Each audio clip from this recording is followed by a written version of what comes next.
পবিত্র মাহে রমজান উপলক্ষে প্রাণী সম্পদ মন্ত্রণালয় দপ্তরের উদ্যোগে রাজধানীর স্বল্প মূল্যে ডিম, দুধ ও মাংস বিক্রয় কেন্দ্রে উদ্বোধন করা হয়েছে। আজ মঙ্গলবার 12 মার্চ সকাল 11টার দিকে রাজধানীর নতুন বাজার, করাইল বস্তি, ফার্ম গেট, খামারবাড়ি, আজিমপুর, গাবতলী, দিয়াবাড়ি উত্তরা, খিলগাঁও, পল্টন মোড় সহ রাজধানীর বিভিন্ন এলাকাতে কভার ভ্যানে যোগে বিক্রয় করা হচ্ছে।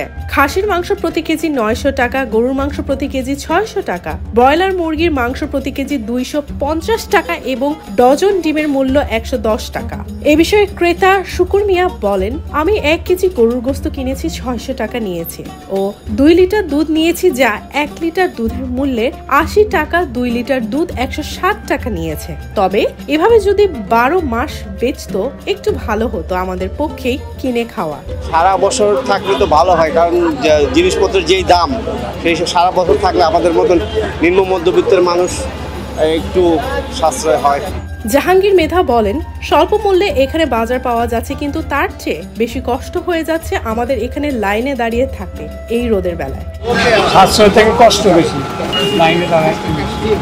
অনেক সময় ধরে আমরা লাইনে দাঁড়িয়ে থেকে এই ডিম, দুধ ও গরুর গোশত কিনেছি। তবে দর একটু কম হলেও আমাদের এই রোদে দাঁড়িয়ে থাকাটা কষ্টকর হয়ে যাচ্ছে। ক্রেতা বলেন, রমজান মাস কিছু ব্যবসায়ীরা তাদের দ্রব্যমূল্যের ঊর্ধ্বগতি বাড়ানো নিয়ে ব্যস্ত সময় পার করে, তাই সরকারিভাবে ডিম, দুধ ও মাংস বিক্রি করছে কম মূল্যে।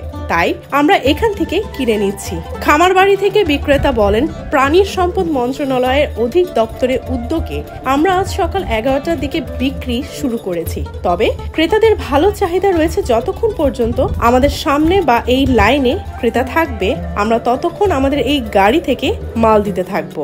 আমরা প্রতিদিনই তো আসতেছি, আমরা প্রতিদিন র্যান্ডমলি আমাদের প্রোডাক্টটা বাড়িয়ে আনতেছি। গতকালকে যা ছিল তার চেয়ে আজকে আরো বেশি নিয়ে আসছি। চাপ তো প্রচুর। এখন যেটা হচ্ছে হয়তো আজকে শর্ট পড়বে কিনা সেও না, বুঝতেছি না। সত্য, বস্তুনিষ্ঠ ও নিরপেক্ষ দৈনিক জনবাণী।